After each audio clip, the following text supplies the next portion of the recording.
Good morning, good morning, good morning, and welcome to a special edition of Cafe Met. I am your host, Marty Austin Lamar, Director of Music and Worship Arts at Metropolitan African Methodist Episcopal Church, and we're so honored to have each of you with us. Things look a little different. We're trying a new platform, but we're so glad that you're able to join us now in two ways, on Facebook and YouTube. So good morning to both of those communities that are watching. We know that there are some special people gathered for this very timely discussion.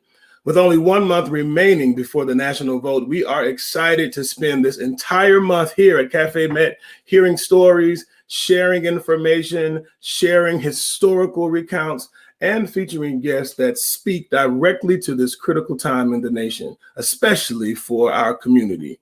More than ever, we must get the word out, get the community out, and get the vote out. Witness to the Truth has been heralded as a tremendously vibrant book, a sterling example of the power of an individual voice, and called a spellbinding memoir, and I concur.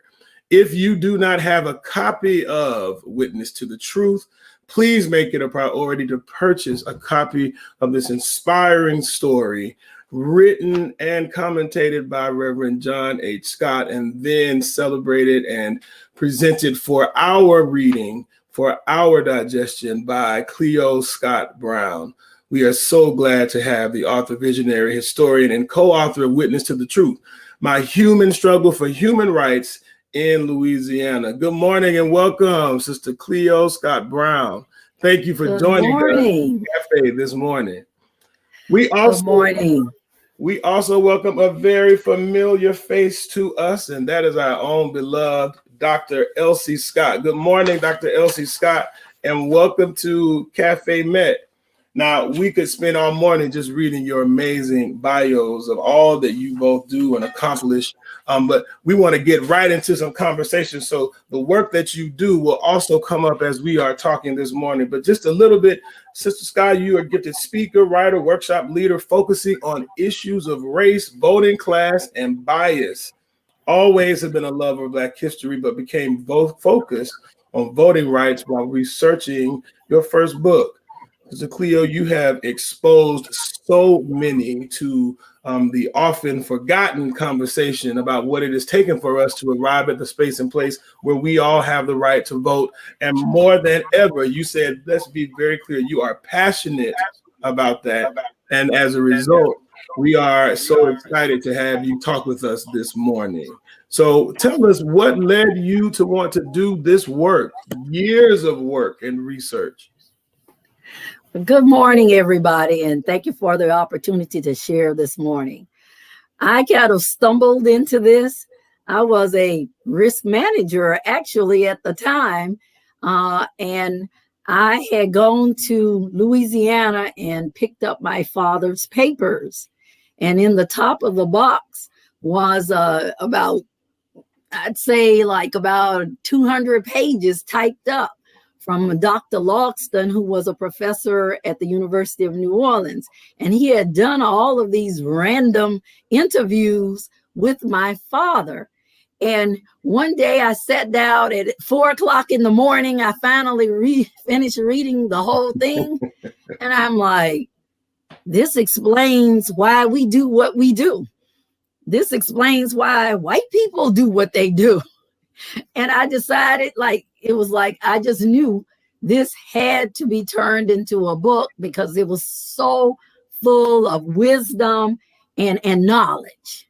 Absolutely. And I totally agree. And you spoke so clearly and so openly even in the acknowledgments of the book, of the impact that family has had on you. So we want to ask Dr. Scott to come in and let's talk a bit about the impact of your father. Dr. Scott is a founding director of the Ronald W. Walters Leadership and Public Policy Center at Howard University. Between 2006 and 2012, Dr. Scott served as president and CEO of the Congressional Black Caucus Foundation. You have served in law enforcement, civilian leadership positions, including Deputy Commissioner of Training for the New York City Police Department, and also served as executive director of the National Organization of Black Law Enforcement Executives for 5 years. Dr. Scott, you are hearing your sister recount the moment that she knew that these stories and conversations had to be pinned on the page. So you get the phone call. How do you respond to her new amazing journey that she's taking?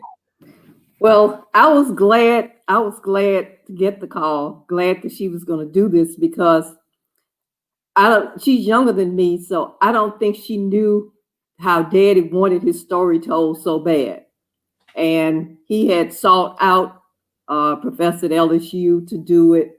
So I was happy that now that Daddy had died, and I had sort of forgotten about how Daddy had done all these recordings and really wanted his story told.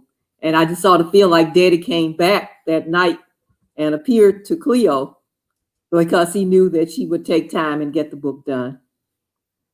Absolutely, absolutely. I want to read something and get your thoughts. It says, as I tugged at my bow tie, struggling to get my breath, words I had told myself through the years came rushing back to me, repeating over and over in my mind, a cause worth fighting for is a cause worth dying for. A cause worth fighting for is a cause worth dying for.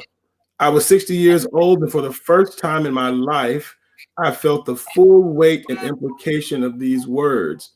Then, just as suddenly it was as if a window of knowledge opened to me, it became clear on that muggy August night in 1962 that sometimes plain and ordinary people are given extraordinary jobs to do, and they are blessed with the skills and courage to do them.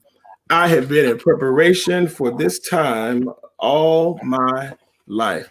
You all were also preparing for that time along with your father. Sister Cleo, when you hear those words, what comes to mind? And we later get to hear more about that moment, but what comes to mind as a young child seeing your father and your mother kind of lead the way in this very difficult time? Well, I think the main thing for me was his courage, and how no matter how dangerous it was, because we got all the Black publications, the Pittsburgh Courier, the Defender, the Jet, and every edition had somebody who had gotten killed, somebody lynched. It was extremely dangerous times. And so just seeing him never waver, he never wavered from, this is where we have to go, this is what we need to do. And I think that was really a big impression for me, was his bravery, his boldness, his fearlessness. Absolutely. Dr. Scott, same question. How did you prepare yourself? How were you preparing yourself then, with your parents, with your family, for that moment? Well, my parents tried to prepare us for that moment. My mother always talked to us about in case they were killed, our parents. And we had a whole routine that we would go through if mom and daddy did not come back to the house. And I think we'll probably talk later about daddy giving gun lessons, shooting lessons. So we were prepared in that way. And then we were God-fearing people.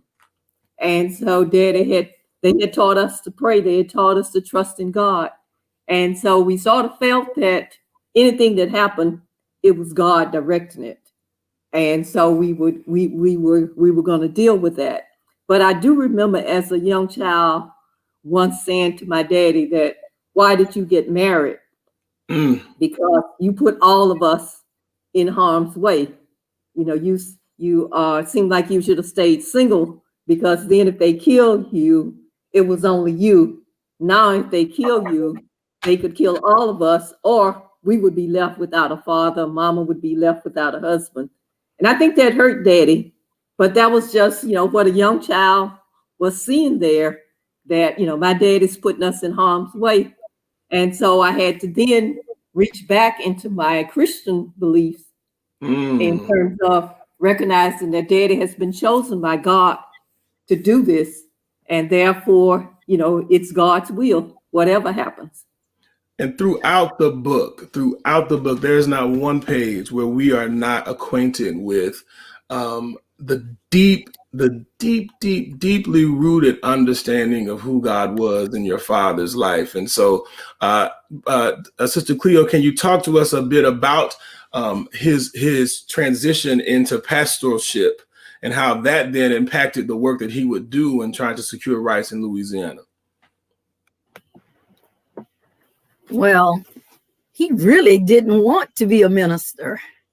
He had grown up in a church with a kind of activist pastor who was telling them all about the NAACP and how they should read the black paper and learn and not operate the way they had done in slavery, because he was living in a community where a lot of people who had been born into slavery lived. And so when it was time for him and he got his calling, it was like, I really don't want to do this. But, you have to do what you're called to do. And all the times he tried to avoid it, and he said he kept hearing God say that the harvest is plentiful, but the workers are few. And so once he embraced, it took him a good while, but once he embraced this calling, then he really put his all into trying to help the people. He felt like that was one of his primary responsibilities. Yes, ma'am. Dr. Scott, inside the story, we get to really meet so many of your generations. Particularly, he talks a lot about Papa Charlie, and talks a lot about his grandmother, and talks a lot about those experiences growing up and then transitioning into manhood. We began to really hear your father become just an amazing political historian, where he is sharing the information. Was that normal conversation in the household, where your father was talking about Reconstruction and talking about how Blacks were once thriving in the Republican Party, and then they began to leave and start the Democratic Party when it seemed like Blacks might be getting ahead and taking leadership roles more often? Was that normal conversation at home? Well, sometimes Dad was really a walking historian, and I learned all my Black history from him. They didn't teach us in school. And it was interesting that I think I once questioned Daddy about where did he get these stories from? Because I could not find them in the books. and I always began to question, did a Black man really invent the this and that? Because I don't see that in the book. And maybe that's not true. But then, Albany would carry these issues where they would talk about famous Black people. So some of it I saw there, but we were always knew more Black history than any other children in the school. And they used to let us celebrate Black history, 1 week when I was a child. And so during Black History Week, that was the one time you could talk about Black people and their accomplishments. And so I would be happy because I knew more than any other student in the class, even though it's all Black class. I could get up there and tell stories. And then we had to produce these little booklets. And because we had Black publications at our house, we had nice booklets with color pictures of Black people. And the other children would be trying to get some pictures. So we'd wait till all of us would get our booklets done. And then we'll give our friends the scrap pictures that were not as pretty and maybe not as famous. But it felt good. That was my best week of the school year, because then I could be top dog. Maybe I shouldn't use the word. I could be the top person in my class, knowing more Black history than anybody else. We got you, Dr. Scott. We got you. We understood what you mean. And I see both of you all laughing, which is such a great reminder of how important the Black family continues to be. And now more than ever, it seems that particularly with our younger generations, that we are having a hard time inspiring using the historical understanding of who we are as a people? How do we begin to make sure that these stories get shared, that we begin to make sure that this generation, particularly this very brave generation that's out in the streets and they're walking and protesting and demanding that they're heard, but that they understand that this ain't the first time we've been in this position? Sister Cleo, I see you shaking your head. What are your thoughts? I have always said, and lately I've been saying it a lot more, is that not knowing history is the basis of all racial problems today. Everything is being repeated because people don't know their history.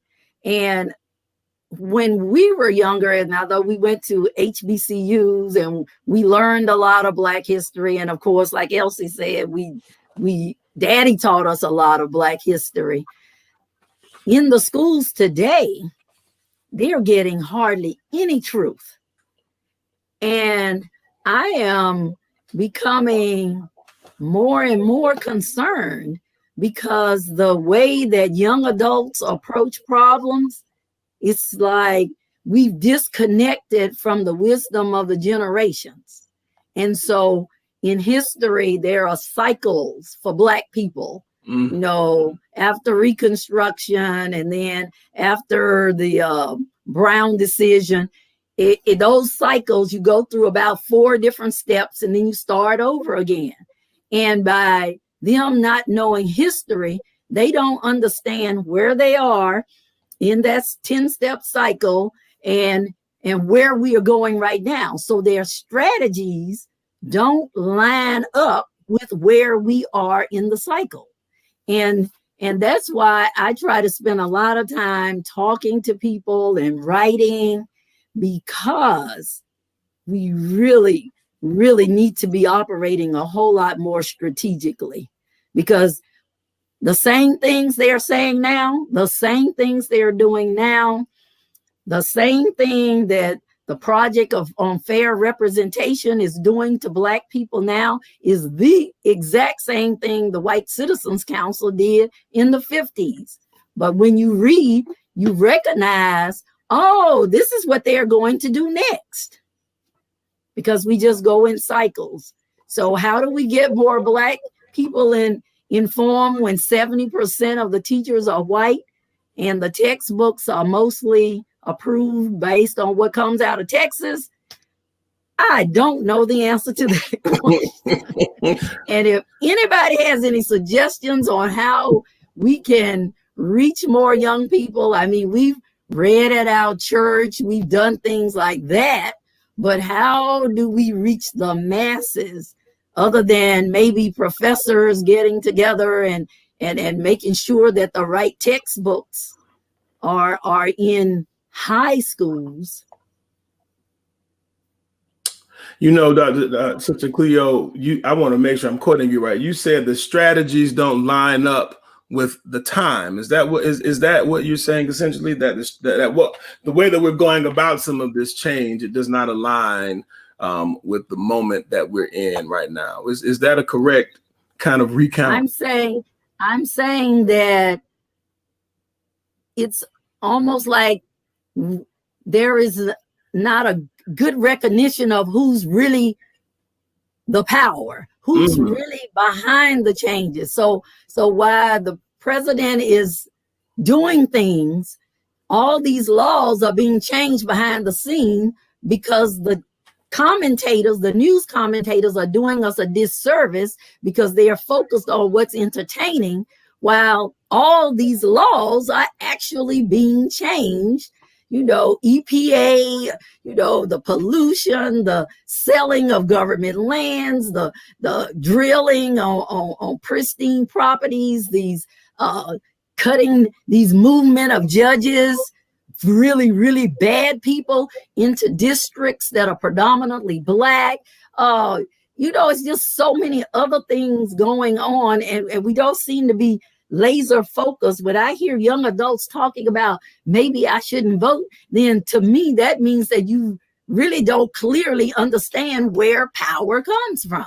Absolutely. I agree. And Dr. Scott, I see you just beaming. That's a good sister right there. And to see that you celebrate your siblings is such a blessing. Throughout this book, your father begins to reference the role as a father, what it meant to be a father, and what it meant to be a father during these very particular times. Hearing what your sister has said, Dr. Scott, how are those experiences, particularly with your father's work as it concerns voter rights, voter suppression, how has that helped to shape the work that you're doing now throughout our community, that you continue to do throughout our community?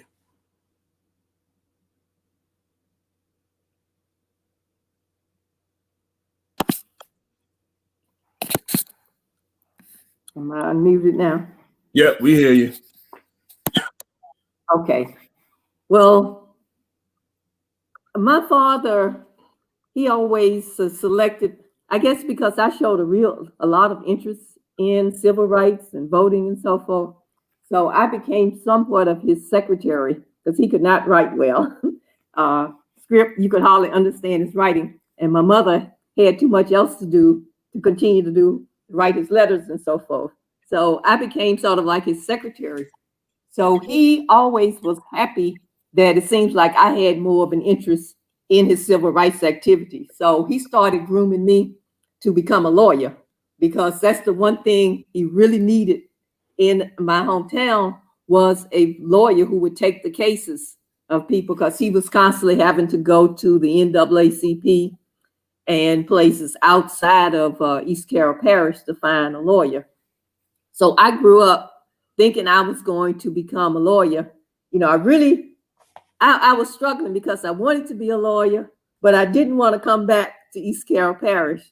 I just felt like, you know, if I went to law school, I was going to have all this pressure on me from daddy to come back home and to practice poverty law and to not have a husband and all that. So I didn't find out until I went to college, and my college professor, the chairman of the political science department, and my father were friends. They worked together in some of the voting rights stuff and et cetera.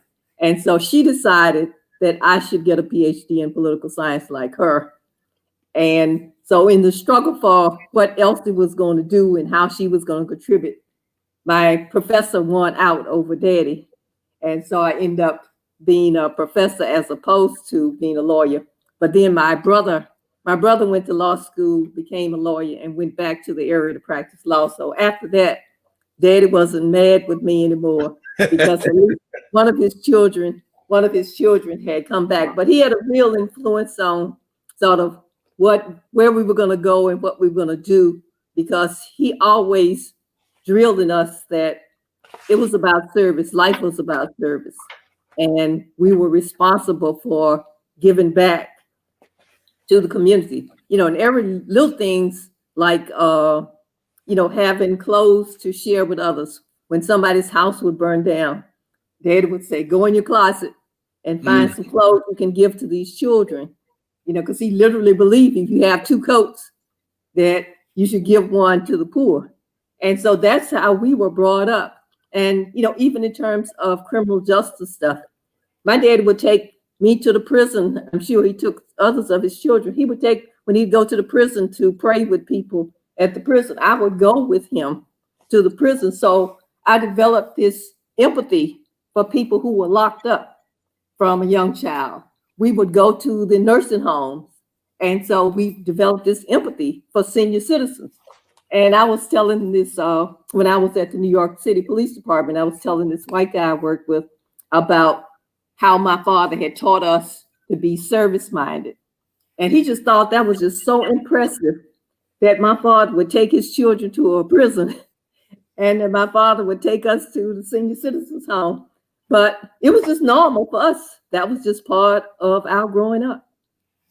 Just a part of your growing up. I want to share something else from the book, and we were talking about this earlier before we got on, and y'all laughed at me because I said this is one of my favorite passages in the book. And so he said we canvassed the community to try to get more people to sign up before the deadline. But as usual, we ran into the same scared Negroes. Scott, you know I can't get involved in no voting. You know I'll lose my job. Mr. Charlie owns a plantation I live on, and he'll put me off place if I get involved.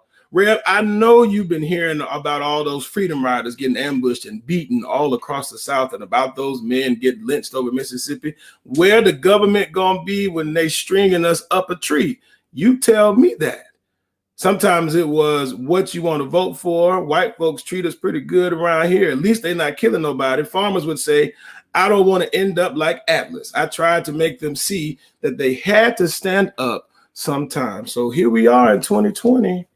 And it seems like your grandfather knew then that we would again find ourselves in a position where, as you all mentioned earlier, people aren't voting, Negroes are scared, and that we're not uniting our efforts to make great change. Sister Cleo, how do you stay inspired in all that's going on right now, based on these kind of staggering numbers that we're getting? You know, that there's a great majority of young Black brothers and sisters that are not voting.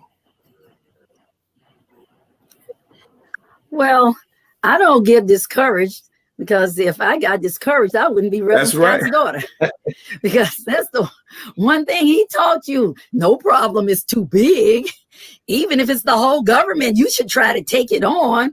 So I don't feel discouraged, because I actually know that there are very intentional projects. There are line items in the Trump campaign called, deterrence. I know that the Russians put a lot of money into pages like Blacktivist and Black US and Calvin and all the YouTube channels. All those things were Russian paid for and owned, and had millions of followers. And they had one goal: to convince Black people to stay at home.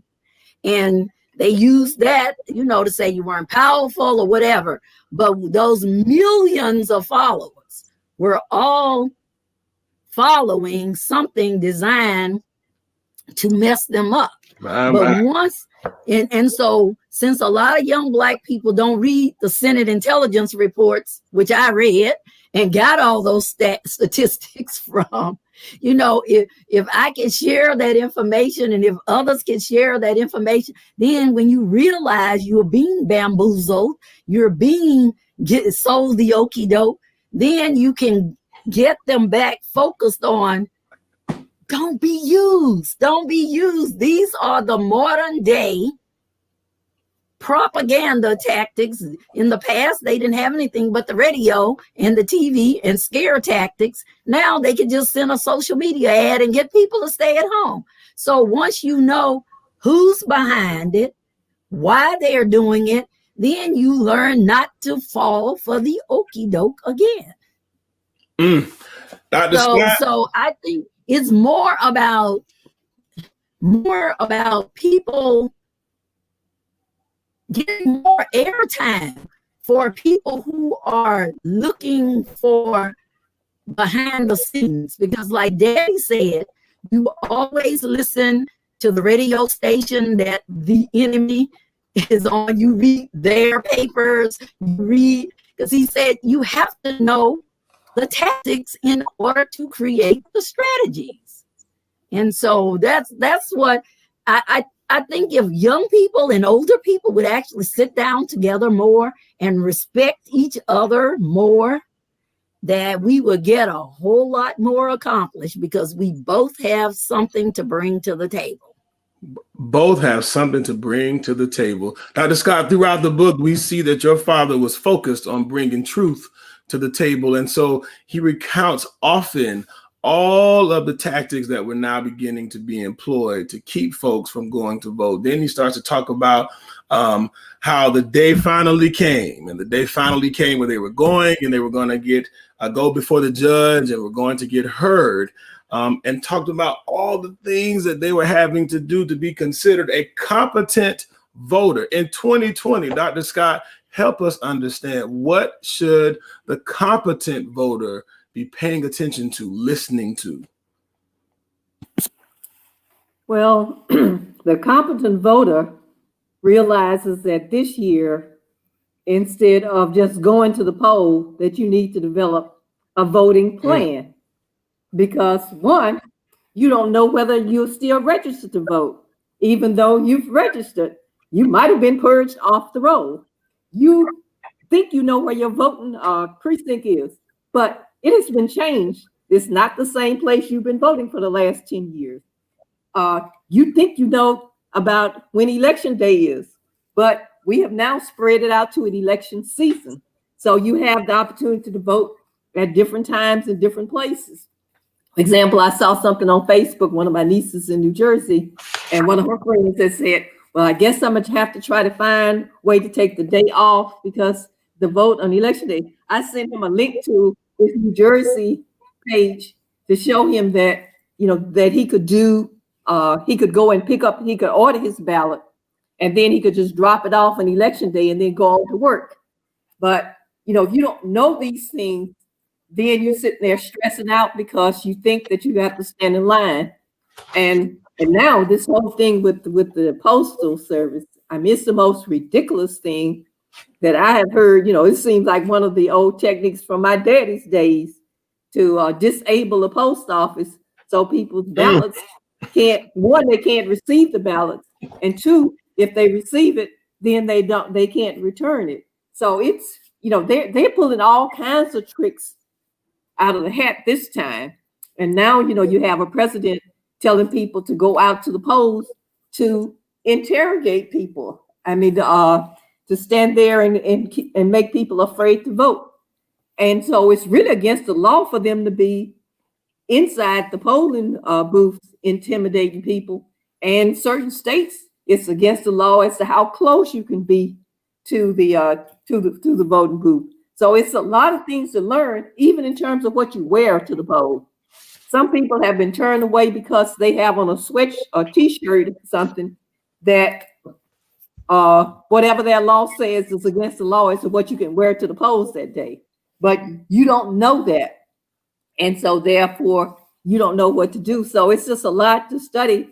And so I'm glad that a lot of the churches, especially like the AME church, has put a lot of work into educating the people as to how to vote, because we have this whole countdown in the AME church now where every day they send out a little bulletin and saying what you should know on this day. And so I'm happy that we have an NAACP and the lawyers committee.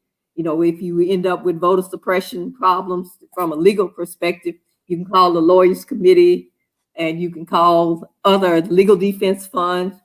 And people like LeBron James have put money into supporting poll watchers and encouraging more young people to be poll watchers, because traditionally poll watchers have been senior citizens, but now because of the COVID, many of them are not working now. And so a lot of young people, they're college students, they probably can get their professors to let them have the day off to work as a poll watcher. So there's, we have to do a lot of education.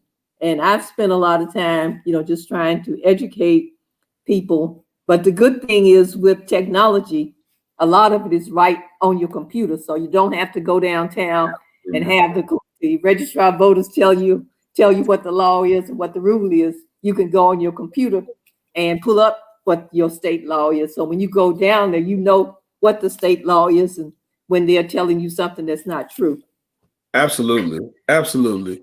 So I know that we have so many people joining us this morning. Again, our numbers are topping the numbers that we had even from last week. So many people are listening and supporting and wanting to have a conversation in preparation for the election or the season of the election season, as you call it. But I know for some that they might read the book and question this discussion between faith and the need to defend your life and your family. I want to read something and then get your thoughts on this. The movement had fallen by the wayside in many towns when the leaders bowed under pressure of violence and threats. So I had to stay. It was as if it was my destiny to stay in East Carroll Parish. My wife and family agreed we would stick it out. We should stick it out.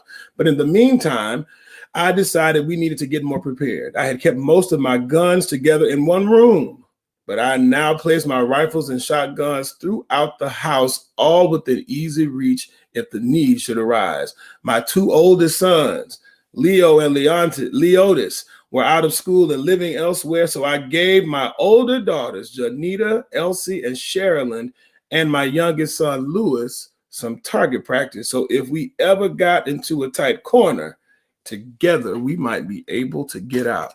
Now, what do you say to the people that say, now, wait, now you carrying around a gun and y'all in there praying to Jesus? Well, shouldn't Jesus be able to protect you when the knock comes?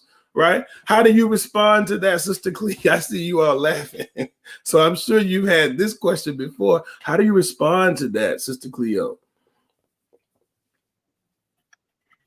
I thought for sure you were going to give that person a scout. Well, I thought I would start with you since your name is on the book. I said, let me start with the author first, and then we'll talk to the featured guest in the story, Dr. Scott. I'll go to you, Dr. Scott. How do you respond to that? Well, even though, wait a minute, even though I see it scrolling. Okay, can you hear me now? Yes, we can hear you. Okay. Even though he was a pastor, he was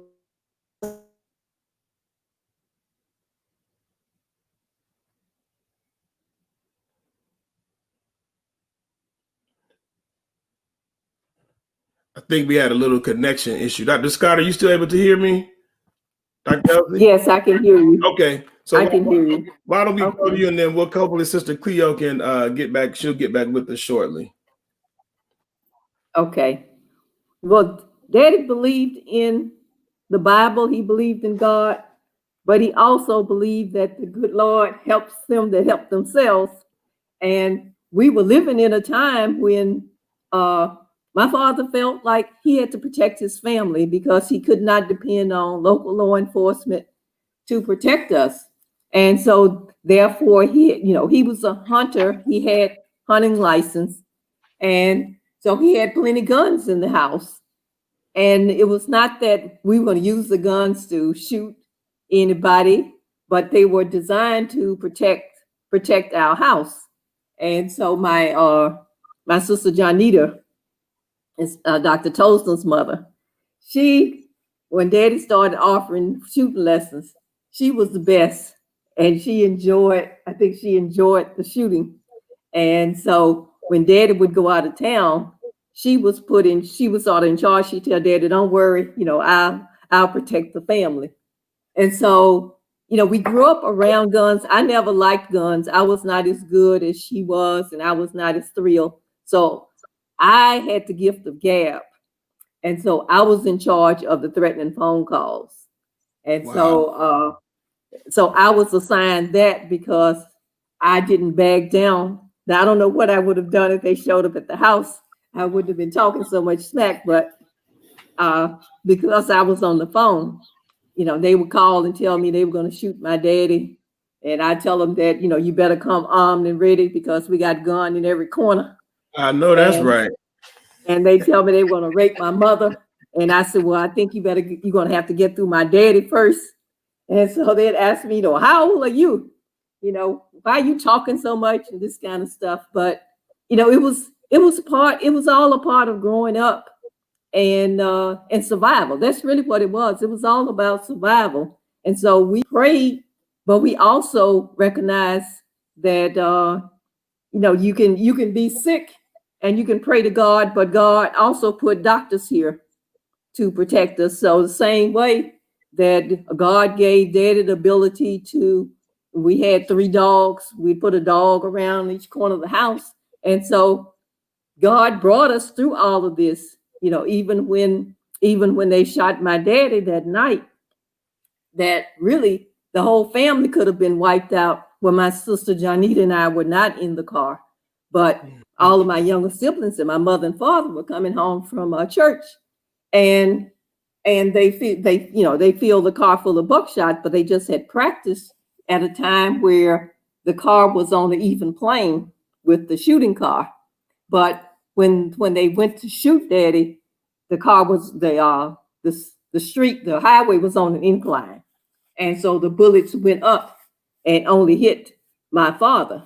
So when Daddy survived that, that really reinforced my belief in God, because I don't know what I would have done if all of my family had been wiped out that night with just my sister Johnita and me left. I don't know what we would have done, because it's hard to kind of imagine, having lost all your family just like that. Yes, ma'am. And Reverend, And can I add something? please, and I wanted to ask you as well that Reverend Scott, he retells and recalls all of that evening in particular, and at the conclusion, after the people have come to the house and you all got all the church people there and everybody is now finding new courage and strength, he still says that God has been the center and has kept the family safe, because in that moment, the entire family should have been wiped out, but and all of the science behind the bullet and the buckshots, but that God was in control. Sister Cleo, you still believe that God is in control right now? Absolutely, correct? That's absolutely correct. Because we have been praying for some things that are manifesting themselves now. We have been praying hard and long. We have Bible. We have a special prayer related to what is going on now every Monday, a group of us. So yes, definitely. But I also wanted to say about, the violence and everything. When people say they aren't voting, I just try to help them to understand is that people would not go to such great lengths to kill people if voting did not have power, because Daddy had been to the a voting rights case, a federal voting rights case. He had been to court that day, shot that night, and then for like the next 4 years of our life, it was like terrorism, just terrorism. And so people don't understand this high price that people paid, because they don't really understand the value and the power of the vote. The value and the power of the vote. I find and belief in God. And belief in God. And belief in God. I found it very interesting, Sister Cleo, that chapter 21 was titled Deliverance, and chapter 22 was titled Our Eyes to the Future. And so here we are in the future, and it's at times it seems like it's a bleak future ahead of us, particularly politically. What in this moment continues to bring you joy and hope for our future right now? Well, for me, after the protests behind the murder of Mr. Floyd, it just seemed like there was a shift in engagement. At least down here in South Carolina, where I am, a shift in engagement in the political process. And so it makes you weep that it took something like that, but it also makes you feel like, whoa, so his death will not be in vain, that we will show respect for his life, honor for his life, by going out and grabbing control of what was available to us all along, but which we did not engage. So that's what gives me hope. Yes, ma'am. What about you, Dr. Elsie? What's bringing you joy? What gives you hope during this time? Okay, well, I tell you, one thing that brings me hope is that the next generation of the Scotts have continued to support his legacy. And in fact, I think Dr. Tolson is going to be joining us. So yes, he is. I think, when I see that next generation, the next generation of my daddy's, his grandchildren, that that gives me a lot of hope, in addition to what Cleo had talked about after the Floyd death, and the group, the young Black people, as well as young white people, have gotten more engaged. Absolutely. Well, as you all can see, we have two generations of the Scott family, and the legacy of Reverend Scott continues. Dr. Ivory Tolson is the president and CEO of Quality Education for Minorities Network, established in July 1990 as a nonprofit organization in Washington, D.C. QEM is dedicated to improving education for underrepresented students throughout the nation. Along with that, Dr. Toast has more than 60 publications, including 4 books, more than 150 research presentations and presentations in the United States, Puerto Rico, Dominican Republic, has been on all of the major news stations, and dubbed as a leader who would conceivably navigate the path to the White House. My brother, we welcome you to Cafe Met this morning. Thank you for joining us, and thank you for sharing. And kudos to you for not only sharing with us, but bringing on the next generation to share the conversation as well. So as you hear your aunts talk about this, and they are so, as we would say, they are so pleasantly pleased as punch with all that the next generation of Scots are doing. How do you feel to be in this moment and have such a legacy to carry around? Yeah, well, first I want to thank you for hosting our family, and for the thoughtful job that you've done with moderating and really connecting the story to the book and to what's going on right now. But I continue to be in awe every time I hear my aunts talk. I learn something new. I remember when the book was first published. That was my first year as a faculty member, and I remember walking my Aunt Cleo around Southern University's campus and introducing her to some professors, some of my colleagues, and I just remember how proud I was at that moment, and reading the book, just learning so much that I didn't know before. I was about my son's age. My son is 7. I was about his age. I was 6 years old when my grandfather passed, and so I have some memories of him, going out fishing with him, gardening, chopping wood. But my memories of him was just a traditional grandfather. It wasn't as a civil rights activist. But when we received the book, I was really able to see him in a whole new light and understand how important it is for my generation. Because there were people who didn't want him to exist. And by virtue of that, they didn't want my aunts to exist, and they didn't want me to exist. They didn't want my son and my daughter to exist. So they were really trying to wipe out a lineage. They weren't just trying to wipe out a person. Wow.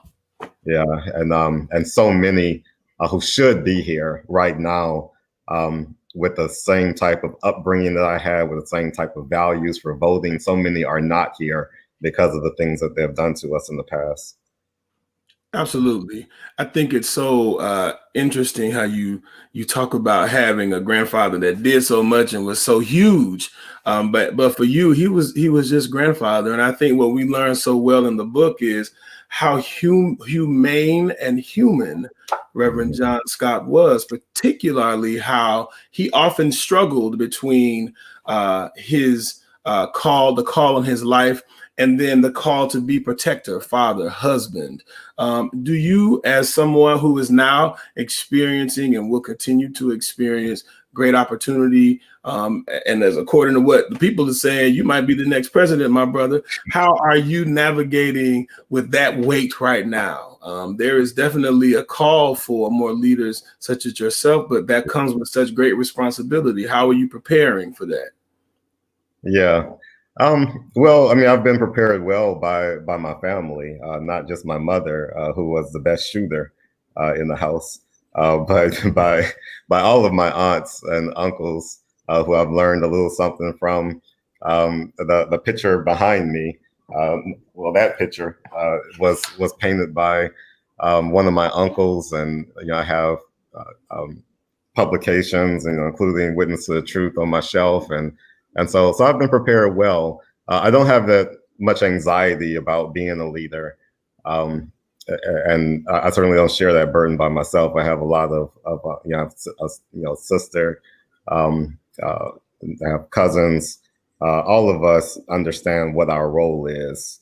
And I have, children that I'm raising. Caleb is taking notes right now. I know his head is down, but he's actually taking notes on the things that we're saying right now. Caleb, you want to read some of your notes? Okay. Talk loud. Okay. Talk loud, my brother. They need to hear you, young king. Okay, read your notes to him.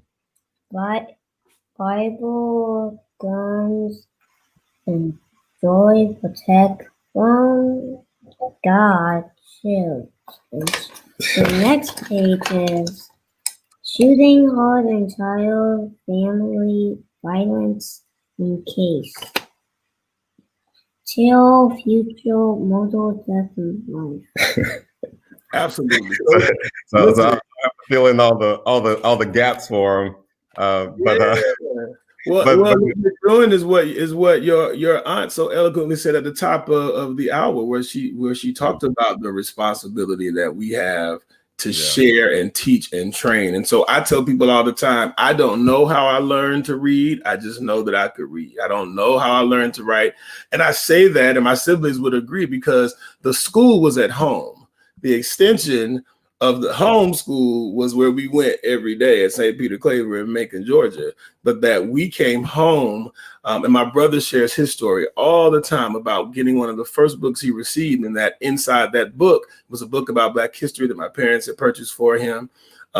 He turned to a page, and in that book, it's where he began to learn about Metropolitan AME Church. So who wouldn't ever think that in his adult life that he would have the honor of serving as pastor there. And I think that for many of us, we come from a legacy of people who could see our futures much bigger than we probably would understand in that current struggle.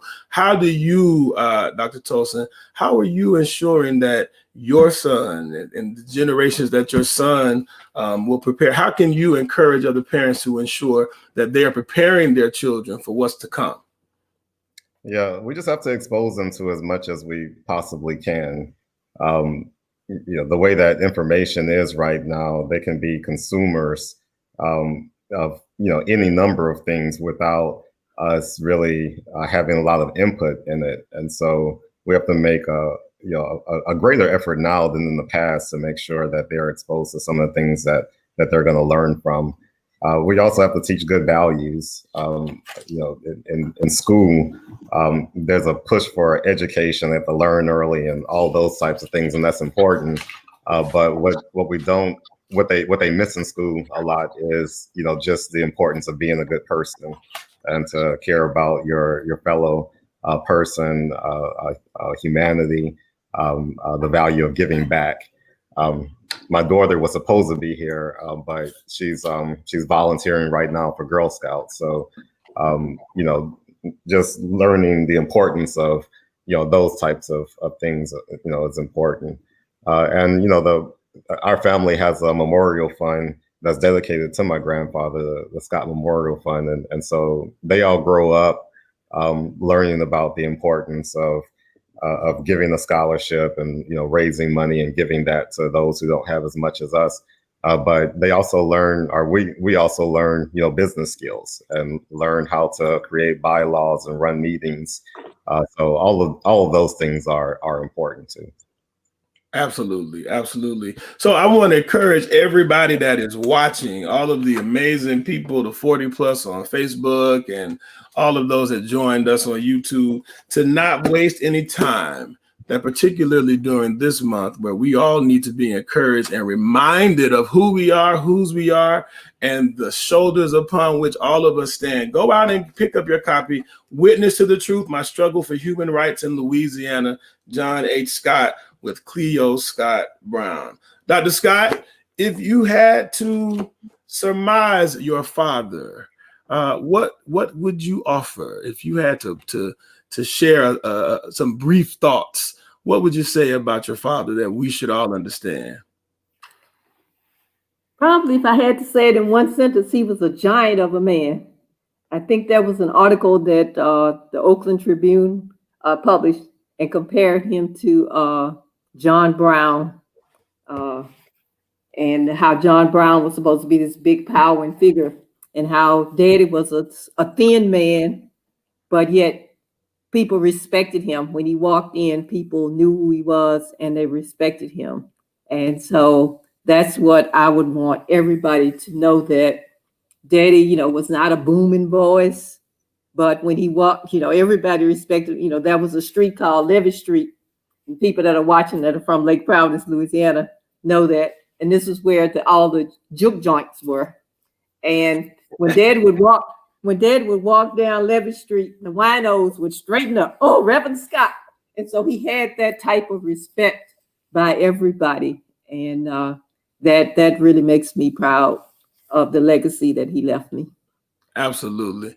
Sister, well, let me go to you, Dr. Tosin. What could you say if you had to surmise this giant into one sentence? What would you say about your grandfather? I would say he was a husband, a father, a grandfather, a civil rights activist, a hunter, and a man that gave us an example of someone who can chart their own course to make a difference for others. Absolutely. Absolutely. And Sister Cleo, you get the last word this morning. You get the last word. I would say he was a quiet storm because he was a little skinny fella who never raised his voice, but he knew how to get the job done, and he knew people who knew people. So he would always know who to get to get the job done. Get the job done, to get the job done. Well, Reverend John Scott is our ancestor. And I shared with the Scott family before we started talking that the first, about 50 pages or so, it felt like I was reading about my grandfather and those strong men and women of another moment in life, in our lives, how they fought to make sure that we'd have the opportunity and spaces here. So we thank you all for sharing that rich legacy, that which is amazing, that which is challenging, that which is full of tribulation, and that which is triumphant. It's all in the text. And so I admonish all of us to go out and support, be of support. This is still the Black business, so why not? Come on, let's get Dr. Scott on the the New York bestsellers list. I know we could do it, ladies and gentlemen. Witness to the truth, my struggle for human rights in Louisiana. To the Scott family, I have just been beyond honored to share time and space with you all this morning.